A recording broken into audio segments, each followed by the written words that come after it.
طالبان جب 24 جون 1994 بمطابق 15 محرم 1415 ہجری بروز جمعہ ایک سادہ سی تحریک لے کر اٹھے تو اس وقت تک دنیا بھر میں لاتعداد اسلامی تحریکیں نفاذ شریعت کے لیے اپنے اپنے ملکوں میں جدوجہد کر رہی تھیں، مگر مسلسل شکست اور ناکامی ان کا مقدر تھی۔ ان تمام اسلامی تحریکوں کے پاس ایک ہی نسخہ تھا، یعنی پرامن سیاسی جدوجہد کے ساتھ حسب ذائقہ جمہوریت کا تڑکا، یعنی کسی ملک میں کسی بھی قسم کی حکومت ہو، سب کو بدلنے کا ایک ہی راستہ۔ مثلاً پاکستان میں آئین ہے، الیکشن ہے، یہاں بھی انقلاب کا نسخہ پرامن سیاسی جمہوری جدوجہد ہے۔ اور سعودی عرب، متحدہ عرب امارات، قطر، کویت، بحرین اور اردن وغیرہ میں نو آبادیاتی افواج نے اپنی قوت سے جن بادشاہوں کو مسلط کیا تھا، اور آج بھی انہی کی افواج ان کی حکومت کی حفاظت کرتی ہیں، وہاں بھی نفاذ شریعت کا راستہ پرامن سیاسی جمہوری جدوجہد کیسا امرت دھارا ہے۔ اس مرنجا مرنج تصور انقلاب کو سب سے پہلے آیت اللہ خمینی اور ایرانیوں نے پاش کیا۔ انہوں نے یہ ثابت کیا کہ جس طرح شاہ ایران طاقت و قوت اور عالمی عشیرباد سے بزور قوت برسر اقتدار آیا تھا، ایسے عامر کو جمہوری جلسے جلوسوں کی سریلی موسیقی سے نہیں بلکہ طاقت اور قوت سے ہی اتارا جا سکتا ہے۔ ایران میں طالبان کی طرح زیادہ طاقت کے استعمال کی نوبت اس لیے نہیں آئی کیونکہ اس معاشرے کو ایک طویل جنگ نے اس قدر تقسیم اور مسلح نہیں کر رکھا تھا، لیکن طالبان کا سامنا ایسے گروہوں سے تھا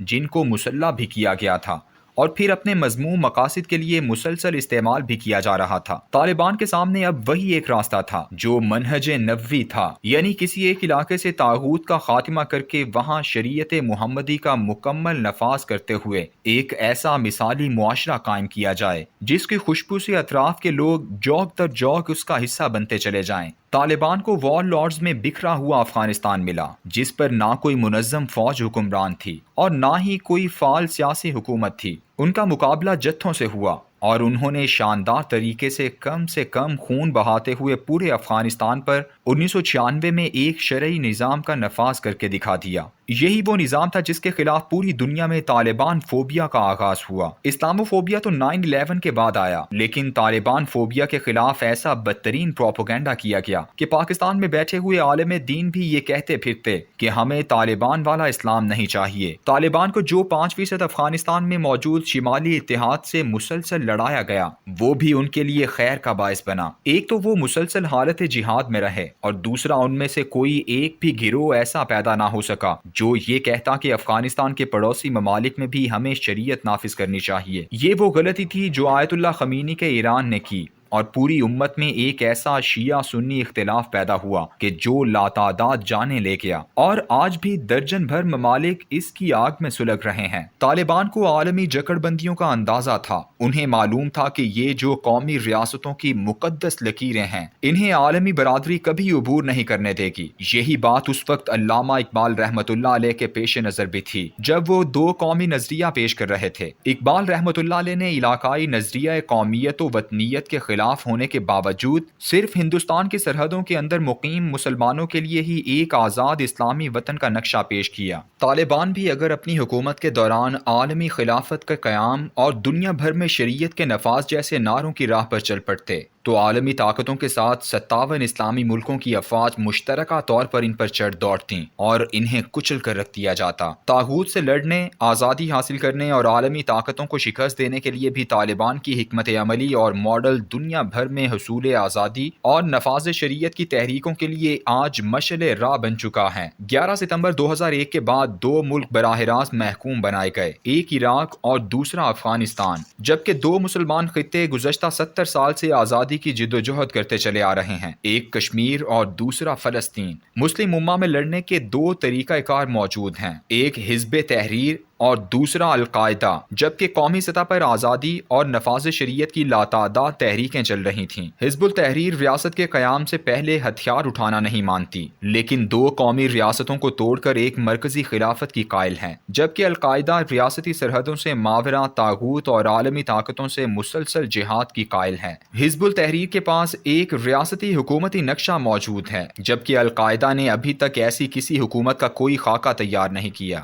عراق میں ایک سازش کے تحت داعش کو پیدا کیا گیا، جس نے ایک چھوٹی سی اسلامی ریاست کا اعلان کیا اور دنیا بھر سے مسلمان جہادی وہاں جا پہنچے اور عالمی قوتوں نے انہیں بری طرح کچل کر رکھ دیا۔ طالبان کے سامنے یہ تمام ماڈل موجود تھے۔ انہیں معلوم تھا کہ کشمیر اور فلسطین کا معاملہ پہلے دن سے اسلام نہیں بلکہ قومیت کی بنیاد پر لڑا جا رہا ہے، اس لیے نہ اس پر اللہ کی نصرت کا سایہ ہوتا ہے اور نہ ہی جذبہ جہاد کی سچائی ابھر کر سامنے آتی ہے۔ فلسطین میں ملحد، عیسائی، یہودی اور سیکولر عرب ایک قطعی زمین آزاد کروانا چاہتے تھے اور کشمیر کو بھی بر صغیر کی تقسیم کے نامکمل ایجنڈے کی سولی پر چڑھا کر لوگوں کے دلوں میں نفاذ شریعت کو صرف ایک جذباتی نعرہ بنا دیا گیا ہے۔ جس دن امریکی افواج افغانستان میں داخل ہوئیں، ملا محمد عمر کی وہ تقریر جو انہوں نے شورا کے سامنے کی ہے، اسلامی تحریک اور آزادی کے حصول کے لیے ہونے والی جدوجہد کے لیے مشعل راہ ہے۔ اس طویل تقریر اور بات کی ہدایات کا لب لباب یہ تھا کہ امریکہ اور عالمی طاقتوں سے لڑائی کا دائرہ کار صرف افغانستان تک محدود رکھا جائے، اور دوسری اہم بات یہ کہ لڑائی کا مقصد صرف افغانستان کی آزادی نہیں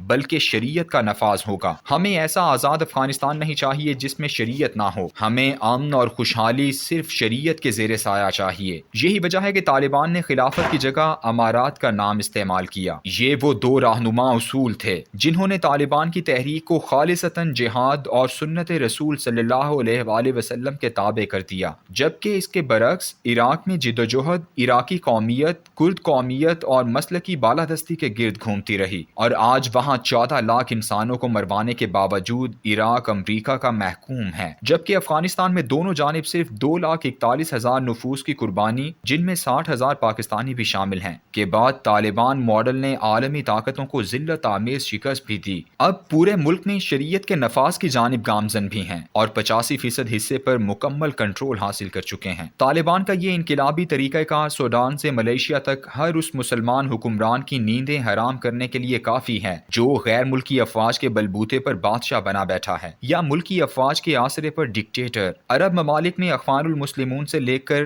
دیگر اسلامی تحریکوں تک سب کے لیے گزشتہ راستے پر قائم رہنا مشکل ہوگا۔ کشمیری تو ذاکر موسیٰ کی قیادت میں گزشتہ 2 سالوں سے پکار اٹھے ہیں کہ ہمارا رول ماڈل طالبان ہے، جو سکھاتا ہے کہ اگر سارے پڑوسی بھی خلاف ہو جائیں تو صرف اللہ کی نصرت سے جنگ جیتی جا سکتی ہے۔ سید الانبیاء صلی اللہ علیہ وآلہ وسلم کی بشارتوں والی سرزمین خراسان میں طالبان کا انقلاب اسلامی کا یہ ماڈل اس قدر کامیاب ثابت ہوا ہے کہ آج امریکہ سمیت تمام مغربی طاقتیں سے شکست کھا چکی ہیں، اور مشرقی طاقتیں یعنی روس، چین، پاکستان، ایران اور خطے کے دیگر پڑوسی طالبان کو ایک قوت اور اسلامی شرعی ریاست کے علمبردار کے طور پر تسلیم کر رہے ہیں۔ اس وقت طالبان ماڈل سے خوفزدہ صرف وہ مسلمان بادشاہ یا ڈکٹیٹر ہیں جن کی عوام میں جڑیں نہیں ہیں، اور پھر وہ حکمران جو مسلمانوں کی خواہشات کے برعکس سیکولر لبرل معاشرت کے نفاذ پر ڈٹے ہوئے ہیں۔ ختم شد۔